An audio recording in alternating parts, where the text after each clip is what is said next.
বাংলাদেশের জনগণের ভোটে নির্বাচিত সরকারের পাশে যুক্তরাষ্ট্র থাকবে বলে জানিয়েছেন দেশটির রাষ্ট্রদূত ব্রেন্ট টি ক্রিস্টেনসেন। দুপুরে নির্বাচন ভবনে সিইসি এএমএম নাসিরউদ্দিনের সঙ্গে সাক্ষাৎ শেষে সাংবাদিকদের এ তথ্য জানান তিনি। আর ইসি সচিব আখতার আহমেদ জানান, যুক্তরাষ্ট্র সরাসরি পর্যবেক্ষক না পাঠালেও নির্বাচনের প্রতিবেদন দেশটির সিনেটে পাঠানো হবে। এমআর আসাদের রিপোর্ট।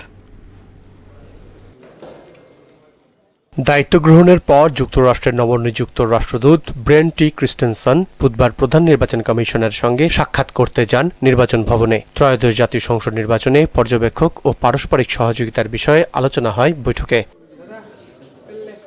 সাংবাদিকদের ক্রিস্টেনসন জানান, কোনো দল বা মতের পক্ষে নয়, জনগণের ভোটে নির্বাচিত সরকারের পাশে থাকবে তার দেশ। I am very excited about the upcoming elections. I'm very much looking forward to them and to seeing the outcome of those elections. The United States government does not take sides in Bangladesh's elections. The outcome of the election is for the Bangladeshi people and only the Bangladeshi people to decide. We are prepared to work with any government who the Bangladeshi people elect to represent them going forward. পরে EC সচিব সাংবাদিকদের জানান, সরাসরি নির্বাচনী পর্যবেক্ষক পাঠাচ্ছে না যুক্তরাষ্ট্র, তবে অনানুষ্ঠানিক প্রতিবেদন তৈরি করে সিনেটে উত্থাপন করা হবে।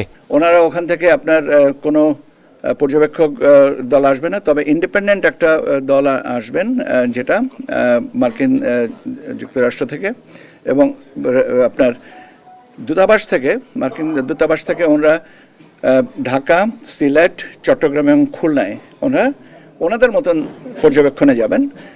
But they are not the formal observers. ওনারা এমনি দেখতে যাবেন ভোটের অবস্থাটা কি, এবং আপনাদের ওটা বলেছেন যে ওনারা এটাকে কংগ্রেসের আপনার সিনেটে ওটা রিপোর্ট করবেন। যুক্তরাষ্ট্র সুষ্ঠু নির্বাচনের প্রশ্নে সব ধরনের সহযোগিতার আশ্বাস দিয়েছে বলেও জানান ইসি সচিব। সিকিউরিটি নিয়ে ওনারা জানতে চেয়েছিলেন যে আমাদের ব্যবস্থাপনাটা কি। আমরা বলেছি যে আমরা প্রায় 9.5 লাখ। এমআর আসাদ, মোহনা সংবাদ, ঢাকা।